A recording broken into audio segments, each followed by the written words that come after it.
கருங்காலியோட original ரகசியம் என்னங்கம்மா வேணும்.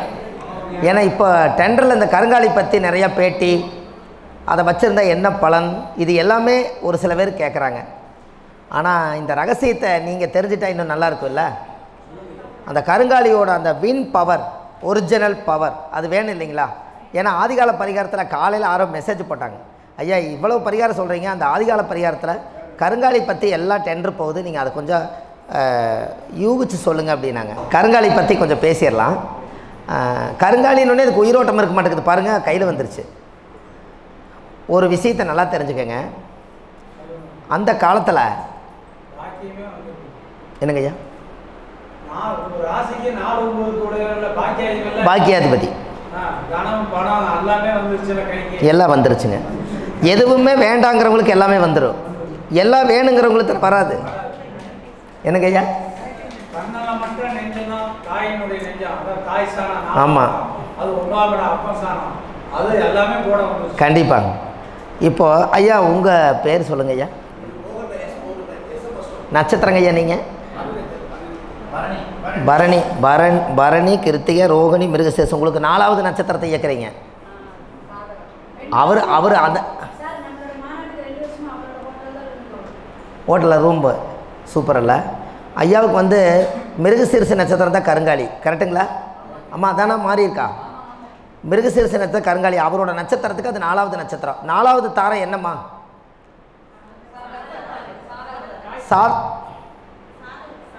சாதகத்தாரை. கொஞ்சம் திடமாக சொல்லிடுங்க, சாதகத்தாரை. அப்போ அவர் என்ன பண்ணுறாருன்னா பாதகத்தை சாதகமாக வச்சுருக்கார் கையில், கரெக்டுங்களா? சரி, இப்போ அவருக்கு அது பொருந்துது. கருங்காலி வந்து ஒரு ரகசியம் கேளுங்க. இந்த ரேகை நீங்கள் கையில் எங்கேயாவது ரேகை பார்த்தீங்கன்னா, எங்கெல்லாம் ரேகை இருக்கோ அங்கே மட்டும்தான் அந்த கை வளையும். ரேகை இல்லாத இடத்துல கை வளையாது, தெரியுமா? உங்கள் ரேகை நீங்கள் கையில் வச்சுக்கிறீங்கல்ல ரேகை, இந்த ரேகை எங்கெல்லாம் ரேகை இருக்கோ அங்கே மட்டும்தான் கை வளையும், வேறு இடத்துல வளையாது. புரியுதுங்களா? ரேகை இருக்கிற இடத்துல மட்டும்தான் வளையும், கடவுளோட படைப்பப்படி. அப்போ அந்த உள்ளங்கையில் இந்த இடத்துல வந்து இந்த இடம் இங்கே இருக்குது இல்லைங்களா, இந்த இடம், அந்த இடத்துல ஒரு ஜீவகாந்தம் இருக்குது. ஜீவகாந்தம் மகரிஷியோட பயிற்சி எடுத்து பார்த்தீங்கன்னா 2 கையை இவ்வளோ தூரம் வைக்க சொல்லுவாங்க. கண்ணை வந்து 2 கண்ணுக்குள்ளே உள்ளே கொண்டு வந்து உங்களை நினச்சி அப்படியே வாங்கம்பாங்க. அது ஒரு குட்பாலை போட்டு அமுத்துற மாதிரி பந்து அமுறாது, வரவே வராது.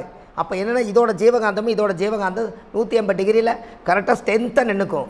அந்த ஜீவகாந்தத்து மேலே இந்த கருங்காலி கட்டை போய் உள்ளே அப்படி அமுத்திட்டிங்கன்னா இதோட சக்தி ஏறும். சும்மா இப்படி வச்சுருந்தா ஏறாது. எப்படி புரியுது உங்களுக்கு? சும்மா இப்படி வச்சா ஏறாதுங்க. என்ன இந்த ஜீவகாந்தம், அந்த ஜீவகாந்தத்துக்கு இது ஒரு தொடர்பு வேணும். அதனால தான் அந்த காலத்தில் காட்டுக்குள்ளே முள் வெட்ட போகும்போது, மலங்காட்டுக்குள்ளே போகும்போது மிருகங்களுக்குள்ளே எல்லாம் அருவாலை கருங்காலி புடியில் போட்டு வெட்டிட்டு போனாங்க. எப்படி அருவா வெட்டுறீங்கல்ல, அதுக்கு என்ன புடி? கருங்காலி பொடி. தீய சக்தியெல்லாம் வெளியே போயிருமா? அதனால தான் மிருகமெல்லாம் வெளியே போனதுக்கு காரணம். அவர் ஒன்றும் பண்ணலையே, அவர் கையில் என்ன இருக்குது? செவ்வாயோட ஆதிக்கம், செவ்வாயோட ஆதிக்கம். அதனால தான் காட்டுக்குள்ளே மரம் வெட்டுறவங்க அத்தனை பேருமே ஒரு தைரியமாக இருந்ததுக்கு காரணமே இந்த கையில் என்ன வச்சுக்கிறார் அவர்? இந்த ரகசியம். அந்த காலத்திலேயே அருவாலில் பொடி போட்டிருக்காங்க. அப்புறம் கொத்தெடுத்து வெட்டுவாங்க இல்லைங்க, அதுவும் கருங்காலி. அதனால தான் குமிஞ்சு நிமிந்து மரம் வெட்ட போகும்போது பாம்பு வள்ளி எது இருந்தாலும் பயமே வராது. காரணம் இவங்க கையில் கருங்காலி. புரிஞ்சுங்களா? இறந்துட்டாங்கன்னு வச்சுக்கோங்களேன், கொண்டு போய் அடக்கம் பண்ணிட்டு வந்து உலக்கையை குறுக்க வச்சு அதை தாண்டி தான் வீட்டுக்குள்ளே போவாங்க. அந்த ரகசியம் தெரியுமா உங்களுக்கு? அந்த காலத்தில் இப்படி குறுக்க போட்டுருவாங்க உலைய. ஏன் அப்படின்னா இது தீய சக்தி பூரா அப்சர்வ் பண்ணக்கூடிய பவர் இதுக்கு இருக்குது. அதனால் இது இப்படி குறுக்க போட்டாங்கன்னா இந்த காலை தாண்டும் போது இதுகிட்ட இருந்து ஒரு சக்தி அந்த கெட்டதை பூரா இது வாங்கிக்கும்.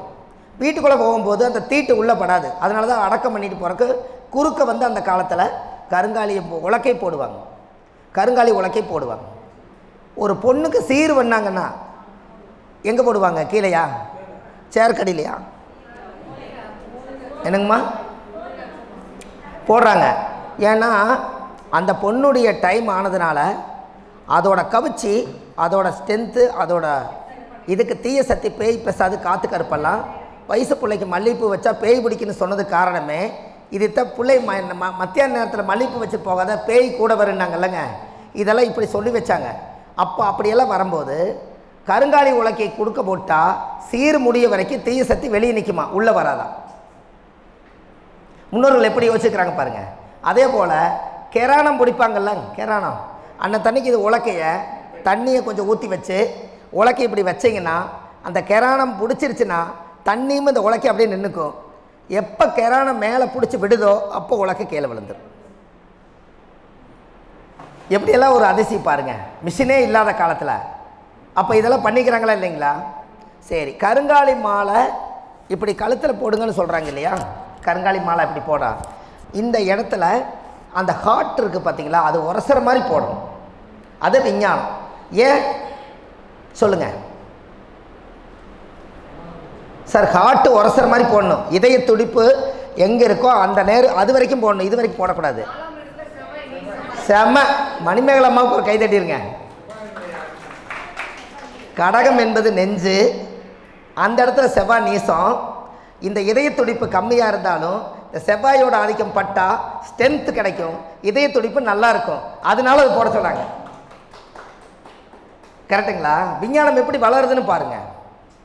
அப்போ இந்த கருங்காலியோட ரகசியத்தை கொஞ்சம் உண்மையாக தெரிஞ்சுட்டா நம்ம யூஸ் பண்ணலாமான்னு தெரிஞ்சுக்கலாம்ல. அதனால கிராமத்துக்கு என்றைக்காவது உரமனைக்கு போனீங்கன்னா ஒரு 100, 500, 1000 ரூபா கொடுத்து யூஸ் பண்ணாமல் கருங்காலி உலக்க வச்சுருப்பாங்க. அதை வாங்கி கொண்டு வந்து உங்கள் தொழிலில் வைங்கன்னு. இதுக்கே செவ்வாயோட ஆதிக்கம்னா இத்தச்சோடுக்கு செவ்வாயோடு எப்படி வருது? வேல் மாதிரி வச்சுருக்காங்க. இப்போ நிறையா டை வந்துருச்சு, அதனால் நிறையா செய்கிறாங்க. இதோட பவர் அதுதான். அதே போல்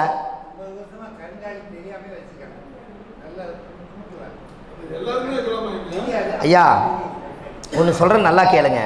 இந்த நட்சத்திரத்துக்கு இந்த நட்சத்திரம் நம்ம வேணால் கணக்கு போட்டுக்கலாம். சில மூலிகையெல்லாம் தர்ம வழி, யார் வேணாலும் வச்சுக்கலாம். சில மூலிகையெல்லாம் தர்ம வழி, புரியுதுங்களா? கீழநெல்லி வேறு மஞ்சக்காமலை அதை குடித்தா நல்லா போயிரும் சொல்லிட்டீங்க. அப்போ என் நட்சத்திரத்துக்கு கீழநெல்லி வேறு ஒத்துக்காதுன்னா அவர் அப்படின்னு எப்படி இந்த கணக்கு சார்? கீழநெல்லி வேறு யார் குடித்தாலும் செத்தாரை பிழைக்க வைக்குது. என்ற நட்சத்திரம் கீழநெல்லி வேறு ஆகாதுன்னு சொன்னால் மருந்தே இறைவன் படைச்சது அதுதான். இதை ஒதுக்குனீங்கன்னா வேறு எந்த மருந்து குடிப்பீங்கன்னு. கரெக்டுங்களா ஐயா? அப்போது கோயில்களும் மூலிகைகளும் நம்மளை கேட்டு வரலைங்க. இந்த உலகத்துக்கு உங்களுக்கு என்னென்ன நோய்கள் எல்லாம் உலகத்தில் இருக்கோ அந்தந்த நோய்களுக்கெல்லாம் இறைவனுக்கு தெரிஞ்சு அந்த மூலிகையை அதுவே விதை போட்டு அதே மழை வர வச்சு தண்ணி வந்து அதுவே மூலிகையாகி என்னை எடுத்து சாப்பிட்டு நீ நல்லா இருப்பேன்னு இயற்கையே சொல்லி வச்சுருக்குது.